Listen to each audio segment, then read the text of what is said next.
Bonjour, je m'appelle Audrey, j'ai 40 ans et j'habite à Gartin en Moselle-Est. Et je vais continuer la lecture du livre de Colline Ouvert, Pour toi, de titre Pour toi, le livre et page. On était arrivé donc à la page 148.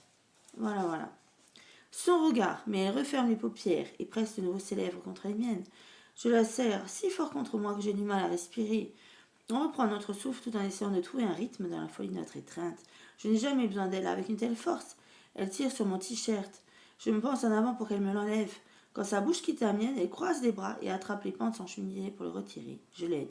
Une fois que le vêtement a rejoint les miens par terre, je la prends de nouveau dans mes bras, les mains posées sur la peau nue de son dos et la tire à moi. Je t'aime, Lake, je suis désolée, je suis vraiment désolée, je t'aime tellement. Elle recule pour me regarder dans les yeux. Je veux que tu me fasses ça, mon ruine. Je la serre un peu plus fort et me lève. Elle enroule ses jambes autour de mes hanches. Je la porte dans sa chambre et on s'effondre tous les deux sur le lit. Ses mains trouvent les boutons de mon jeans. Elle les défait pendant que mes lèvres glissent de ses lèvres à son menton puissant cou. Je n'arrive pas à croire que c'est en train de se produire.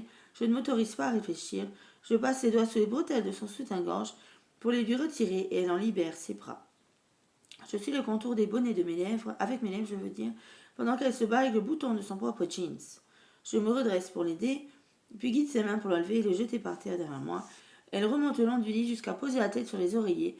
Je tire sur les couvertures pour les soulever, m'allonge au-dessus d'elle, puis les rabats sur nous deux. Quand nos yeux se rencontrent, j'aperçois de nouveau cet éclat de tristesse et une larme qui coule sur ses joues. Elle attrape le haut de mon jeans et essaie de me retirer, mais je l'en empêche.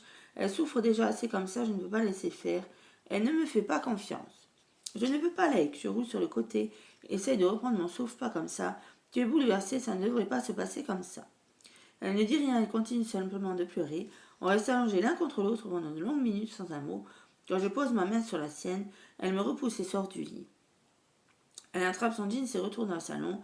Je la suis, l'observe se rhabiller. Elle prend plusieurs grandes inspirations pour avaler ses sanglots. Tu t'en vas, je lui demande d'un ton hésitant. Je ne veux pas que tu partes, reste avec moi. Elle ne répond pas. Elle se dirige vers la porte et enfile ses chaussures et son manteau. Je la rejoins et la prends dans mes bras. Tu n'as pas le droit de m'en vouloir comme ça, pour ça, je veux dire. Tu n'as pas l'esprit clair, Lake. Si on le fait alors que tu es en colère, tu vas le regretter. Et après, tu t'en voudras aussi, pardon. Tu comprends, pas vrai? Elle sèche ses larmes et s'éloigne de moi. Tu as couché avec Elwin. Comment veux-tu que je surmonte ça? Comment veux-tu que j'accepte que tu aies fait l'amour avec Vaughan, mais que tu refuses de le faire avec moi? Tu sais pas ce que ça fait d'être rejeté. J'ai l'impression d'être une moins que rien. Tu me donnes l'impression d'être une moins que rien. Nate, c'est ridicule. Je ne veux simplement pas que tu pleures pendant notre première fois. Si on le fait maintenant, on se sentira mal tous les deux. Elle se frotte les yeux puis baisse sa tête pour contenir ses larmes. Debout dans le salon, aucun de nous ne sait quoi faire. J'ai dit tout ce que j'avais à dire. Maintenant, il faut qu'elle me croie. Je lui donne de l'espace pour qu'elle puisse réfléchir. Oui, elle relève, je veux dire lentement la tête pour me regarder dans les yeux. On dirait que cette simple action la fait souffrir. Je ne suis pas sûre d'y arriver, dit-elle. En voyant ce regard, j'ai l'impression que mon cœur s'est littéralement arrêté. J'ai déjà vu cette expression dans les yeux d'une fille. Elle va me quitter. Ce que je veux dire, c'est que je ne suis pas sûre de pouvoir continuer notre relation, poursuit-elle. J'essaye de toutes mes forces, mais je ne sais pas comment surmonter cette épreuve. Comment est-ce que je peux savoir que cette vie est réellement celle que tu désires? Et toi, comment peux-tu en être persuadé? Tu as besoin de temps, oui. On a tous les deux besoin de temps pour réfléchir. Il faut qu'on remette tout en question. Je ne réponds pas. J'en suis incapable. Tout ce que je dis sera mal interprété de toute façon. Elle ne pleure plus à présent. Je rentre chez moi.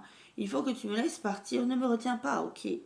La lucidité que je perçois dans sa voix et son regard calme et raisonnable me donne l'impression qu'on a arraché le cœur de la poitrine.